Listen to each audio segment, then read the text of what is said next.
Tapovanam, Chapter 3. यदा यदा हि धर्मस्य ग्लानिर्भवति भारत अभ्युत्थनम् अधर्मस्य तदात्मनं सृजनमयं पर्थित्राणाय साधूनां विनाशाय च दुष्कृतं धर्म संस्थापनार्थाय संभवानि युगे युगे. Puttavardhini. The present-day village of Puttaparthi was known in its own time as Golapalli, the village of cowherds. The whole area was populated with cowherds and their cows. One day, a cowherd of the village noticed that one of his cows had returned from grazing fields with an empty udder. This continued to happen for the next several days. He decided to stalk her quietly to the field to find out who might be stealing her milk. The cow went as usual to the woods, with the keeper watching her every moment with peeled eyes. She approached a snake hill, out of which emerged a wondrous serpent, wound itself around the cow's hind leg, and fed itself from the udder without hurting the cow. The cowherd lost his temper. It did not occur to him that this serpent might be something uncommon or divine. He picked up a heavy stone and hurled it at the serpent. Blood flowed out and stained the stone. The serpent died. Ever since that incident, cowherd families of Golapalli gradually declined in numbers and serpent hens proliferated all over. People believed that the dying serpent cursed the villagers, which was the root cause of their misery. As time passed, Golapalli acquired the dubious distinction of being known as Puttavardhini, place where snake hills abound. The concrete villagers took the blood-stained stone which had killed the serpent, named it Gopala Swami Krishna, the cowherd, and installed in the village for regular worship. The charming name of Krishna evokes the childhood pranks and amusing frolics of Lord Krishna, who grew up among the cowherds.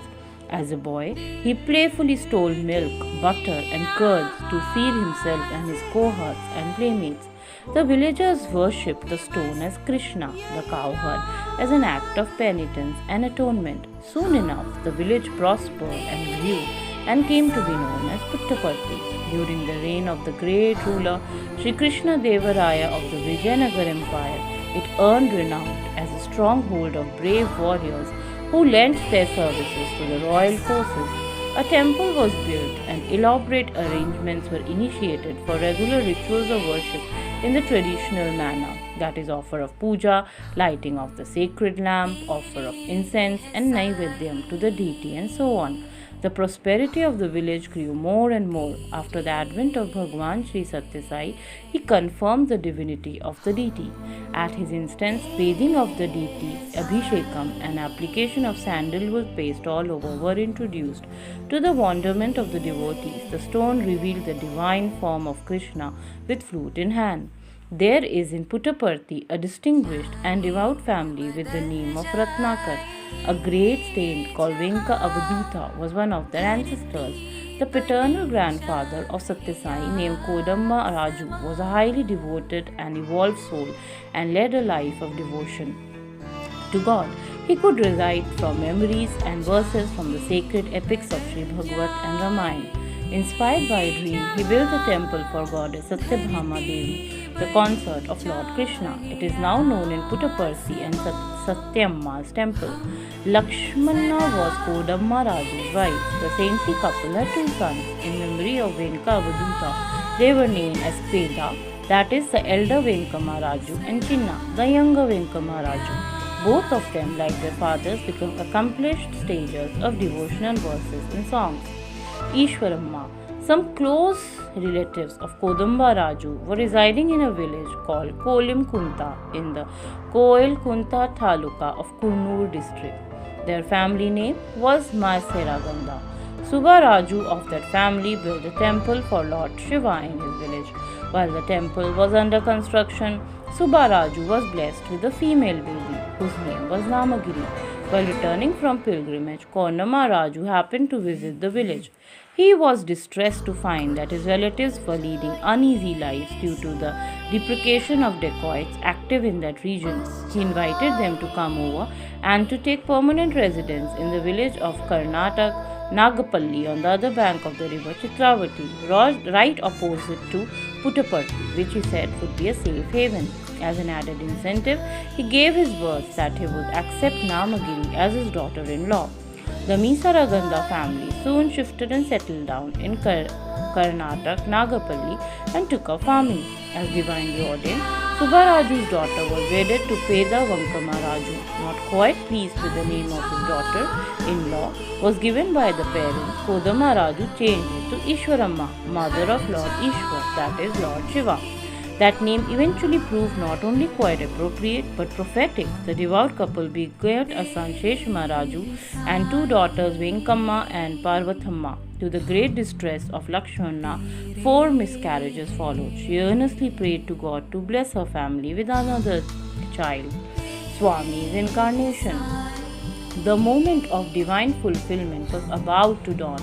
The prayer of numerous saints, sages, and renunciates for the incarnation of God on earth were about to be answered. The agony of suffering humanity moved the ever merciful Supreme Divinity.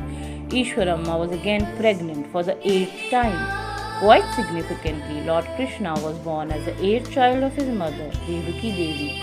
The inscrutable, the universal absolute, was now about to reveal himself. Musical instruments in the house like Mridangam and Thanpura used to produce of their own accord musical sounds.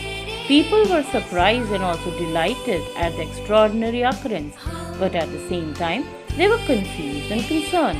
Peda Vankama Raju went all the way to the near town of Bukkapatnam to consult astrologers. After carefully going through ancient texts, they inquired whether any lady in the house was pregnant. When the reply was the affirmative, the astrologer said, "For the pleasure of the child in the womb, celestial musicians are providing entertainment.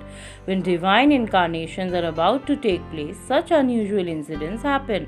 They showed relevant parts of astrological treatise to Peda Vankama Raju in support of their opinion. It was 23rd November 1926. According to the Hindu calendar, it corresponded to Somvar, third year after the full moon, Kartika month, Akshaya year, and Aradhra star. Hindus consider Monday of the Kartika month as a favorite day of Lord Shiva and perform special worship.